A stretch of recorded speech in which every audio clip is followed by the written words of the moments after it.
Hello, today I'm going to talk you through YouTube Analytics, which is the service provided by YouTube where you can really sort of look into how your video is being viewed, by whom, and how long for, amongst other things. Anyway, I'll talk you through it now. I'm going to start with views. This is the most basic of the analytics. You can also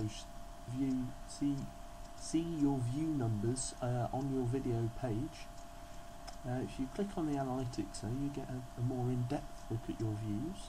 So it shows you your daily views. I should point out at this point that analytics it's sort of 2 days delayed. So my video has been up now for 5 days, but I've only got the analytics up for the first 3 days. So just you come on yours and you're worried, oh, I haven't got as many views, it's coming, you've just got to wait a bit. Anyway, so this is my daily stats.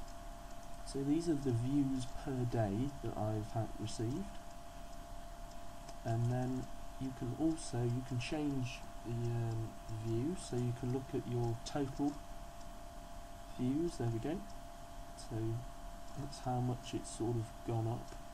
And you can also look at your 30-day totals, weekly views, so that's views per week, and views per month.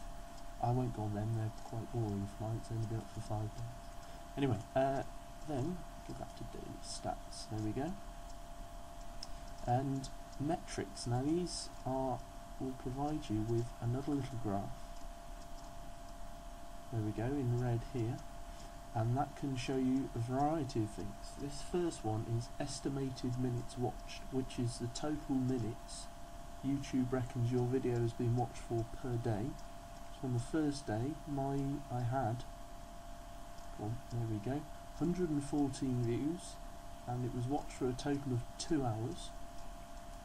Second day, 18 views and 6 minutes, and the third day was 3 views and 3 minutes. Moving on, average view duration.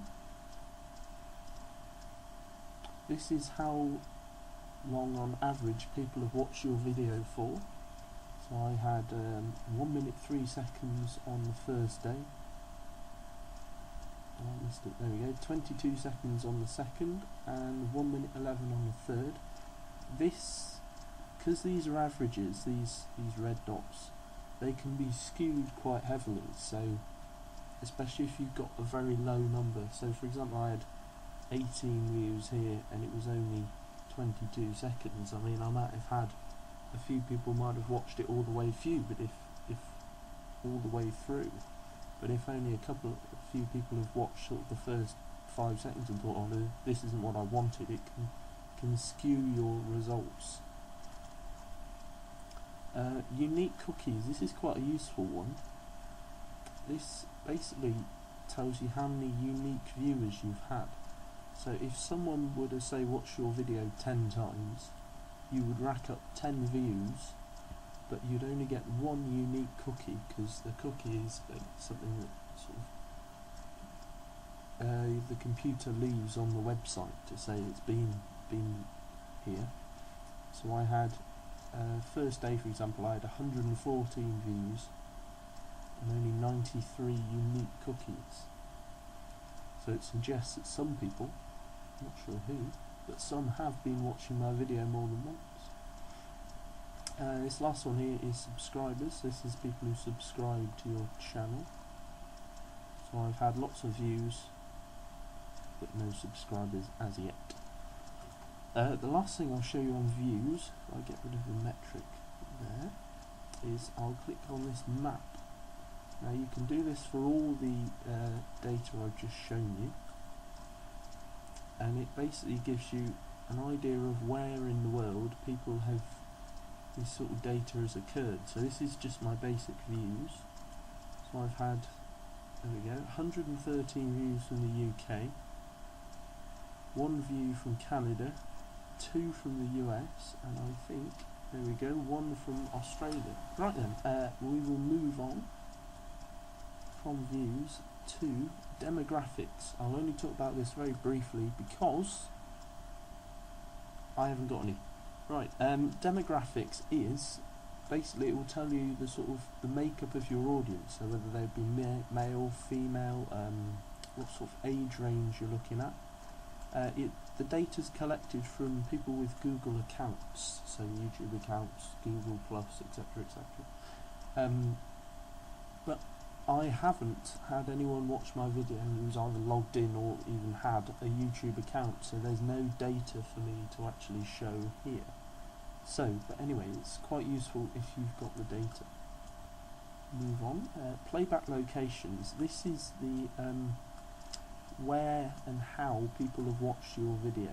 So down here we've got embedded player on other websites, which corresponds to that pinky red line there. That's stuff like Facebook. If you had posted a link to a video, I'm sure you know it comes up with the little preview screen. If people have just clicked on that and watched it there, then that's how the view is registered, as an embedded player. YouTube watch page, if someone's actually watched it on YouTube. And then mobile devices is people who've watched your video on mobile, so iPhones, iPads, Androids, anything that isn't a computer. Next one is traffic sources.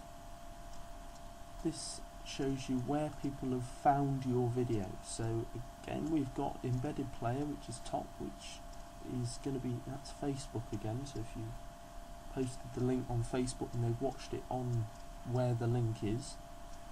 Mobile apps and direct traffic, that's if they've watched a video, if they've copied a link.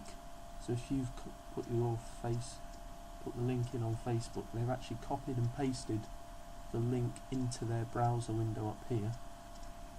External website, that's if they've clicked a URL, so if you've put the link on Facebook again, if they've actually clicked on the link.